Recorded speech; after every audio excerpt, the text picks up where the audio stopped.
नमस्कार मित्रमैत्रिणींनो, आज आपण जगण्यातील आनंद ही कथा पाहणार आहोत. दिव्या माझी चांगली मैत्रीण होती. ती एक चांगली सरकारी अधिकारी होती. तिचा पगारही चांगला होता, परंतु तिची एक गोष्ट मला कायम खटकायची. ती नेहमी दुःखी असायची. तिला कधीही भेटले की ती उदास दिसायची. तिची उपेक्षावादी वृत्ती जणू इतरांकडे आपोआपच पोहोचायची. कुठल्याही व्यक्ती असो किंवा कुठलाही विषय असो, ती त्याबद्दल कधीही चांगले बोलायची नाही किंवा कोणाबद्दल सकारात्मक ही बोलायची नाही.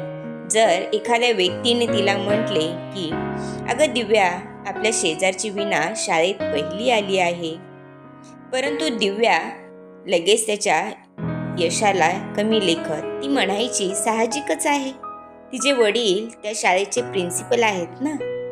आपण जर म्हटलं शेजारच्या अजयची मुलगी खूप सुंदर आहे अशी स्तुती केली तर ती म्हणायची मांजरीचे पिल्लू लहान असताना सुंदर दिसते, हा वयाचा परिणाम आहे, थोडे दिवस थांब, त्याची मुलगी तुला इतरांपेक्षा कुरूप दिसेल. आपण जर तिला म्हटले दिव्या, आजचा दिवस खूप सुंदर आहे, चल आपण आज फिरायला जाऊयात, तर ती म्हणायची नको, आज खूप गरम होतंय. तसं पण चालण्याने तब्येतीला फायदा होतो असं कोण म्हणतात, त्याचा काही पुरावा नाही. तर अशी ही दिव्या, तिचे आई वडील दिल्लीत राहायचे, त्यामुळे इथे ती एकटी एका अपार्टमेंटमध्ये राहायची. ती एकुलती एक मुलगी होती आणि प्रत्येक गोष्टीबद्दल नाराजी व्यक्त करायची. तिला सवय होती. अर्थातच तिचा सहवास फारसा सुखावत नसल्यामुळे कुणालाही तिला भेटायला आवडत नसे. एके दिवशी दिव्याची मुंबईला बदली झाली आणि आम्ही सगळे तिच्याबद्दल विसरून गेलो. काही वर्षानंतर मी एकदा मुंबईला कामानिमित्त गेले आणि अचानक खूप मोठा पाऊस आल्यामुळे मी पावसात सापडले. पाऊस नुसता कोसळत होता आणि माझ्याकडे छत्रीही नव्हती. मी एका दुकानाजवळ पाऊस कमी होण्याची वाट पाहत उभी होते. अचानक मला दिव्या दिसली. त्या भर पावसातही पळून जावे अशी माझी पहिली प्रतिक्रिया होती. तिने मला पाहिले तर तिच्या न संपणाऱ्या तक्रारीचा पाडा मला ऐकाव्या लागेल अशी मला भीती वाटली, पण मी निसटू शकले नाही. तिने मला बघितले आणि प्रेमाने माझ्या हाताला पकडले आणि काय सांगू, ती फारच विनम्र दिसली. ओहो, मी किती खुश झाले. जुन्या मित्रमैत्रिणींना भेटून फार छान वाटते. तू काय करतेस इथे? मी ऑफिसच्या कामासाठी मुंबईला आले आहे, मी म्हटले. मग आज रात्री माझ्याकडे राहायला चल, ती म्हणाली. पण गप्पा मारू, जुनी वाईन, जुने मित्र आणि जुन्या आठवणी खूप मौल्यवान आणि दुर्मिळ असतात, ठाऊक आहे ना. माझा विश्वासच बसेना. ही तीच दिव्या होती? मी स्वप्नात तर नाही ना? याची खात्री करण्यासाठी मी स्वतःला चिमटा काढून पाहिले, पण दिव्या खरोखरच माझ्या समोर उभी होती, माझा हात हातात घेऊन आणि हसत आणि हो, अतिशय आनंदात. पुण्यामध्ये ती असताना 3 वर्षाच्या काळात मी तिला असे हसताना कधीही पाहिले नव्हते. तिच्या केसातल्या काही रुपेरी बटांनी मला काळ उलटल्याची जाणीव करून दिली. तिच्या चेहऱ्यावर थोड्याशा सुरकुत्या दिसत होत्या, पण ती पूर्वीपेक्षा अधिक आकर्षक दिसत होती, हे नक्की. शेवटी मी तिला सांगितले, नाही दिव्या, आज रात्री तुझ्याकडे यायला जमणार नाही. मला आता एका जेवणासाठी जायचे आहे. मला तुझं कार्ड देऊन ठेव, मी तुला संपर्क करेन. नक्की. क्षणभर दिव्या नाराज झाल्यासारखी वाटली. मग ती आग्रहाने म्हणाली, चल मग निदान चहा तरी घेऊया. पण दिव्या, पाऊस किती पडतोय. मग काय झालं, आधी छत्री विकत घेऊ आणि मग ग्रँड हॉटेलला जाऊ, ती म्हणाली. पण आपल्याला या पावसात टॅक्सी मिळणार नाही, मी कुरकुरले. मग काय झालं, आपण चालत जाऊ, मी फारच मी चकित झाले. मला माहीत असलेली ही दिव्या नव्हती. आज ती कोणतीही तडजोड करायला तयार होती. आम्ही भिजत हॉटेलला पोहोचलो.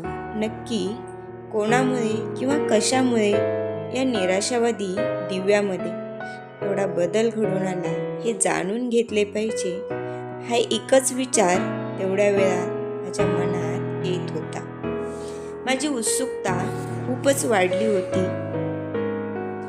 दिव्या, मला एक सांग, तुला कोणी प्रिन्स चार्मिंग भेटलाय की काय, ज्यामुळे तुझ्यात तेवढा बदल झालाय? दिव्या माझ्या प्रश्नाने आश्चर्यचकित झाली. नाही, असं कोणी नाही, ती म्हणाली. मग तुझ्या उत्साहाचं रहस्य काय? जाहिरातीत विचारतो तसं मी विचारलं. एका बाईने माझं आयुष्य बदलून टाकलं. दिव्या हसत म्हणाली. मी पूर्णपणे चक्रावून गेले आहे हे तिच्या लक्षात आले. हो, एका बाईमुळे. माझी खात्री पटावी म्हणून तिने पुन्हा सांगितले. एक भिकारी बाई, तिच्या 5 वर्षाच्या नातीबरोबर माझ्या घरासमोर राहायची. मी किती पक्की निराशावादी होते ते तुला माहीतच आहे. मी तिला रोज माझ्याकडचं शिळपाकं देत असे. ना मी कधी तिच्याशी बोलले ना ती माझ्याशी. कधी बोलली नाही. पावसाळ्यात एक दिवस मी माझ्या बेडरूमच्या खिडकीतून बाहेर पाहत पावसाला शिव्या देत होते. मी भिजत सुद्धा नव्हते, तरी मी असं का करीत होते माहीत नाही. त्या दिवशी मी त्या बाईला आणि तिच्या नातीला रोजचं उरलेलं अन्न देऊ शकले नाही. ते नक्कीच उपाशी राहिले असणार, पण खिडकीतून मी जे पाहिलं त्याने थक्क झाले. ती बाई आणि ती लहान मुलगी रस्त्यावर रहदारी नसल्यामुळे खेळत होते, हसत होते, टाळ्या वाजवत होते आणि मजेत ओरडत होते. जणू काही ते नंदनवनातच होते. भूक आणि पाऊस दोन्हीमुळे त्यांना काही फरकच पडत नव्हता. ते पूर्णपणे भिजले होते. मी खूप आनंदात होते. त्यांच्या जीवनातला तो उत्कट उत्साह पाहून मला आश्चर्य वाटलं. त्या दृश्याने मला स्वतःच्या आयुष्याकडे वळून पाहण्यास भाग पाडले. मला जाणीव झाली की ज्या सुखसोयीमध्ये मी राहते त्यापैकी काहीही त्यांच्याकडे नाही. मात्र त्यांच्याकडे एक अशी मौलिक गोष्ट आहे जी माझ्याकडे नाही. आयुष्य जसं आहे त्यात आनंदी कसं राहायचं हे त्यांना ठाऊक आहे. मला स्वतःचीच लाज वाटली.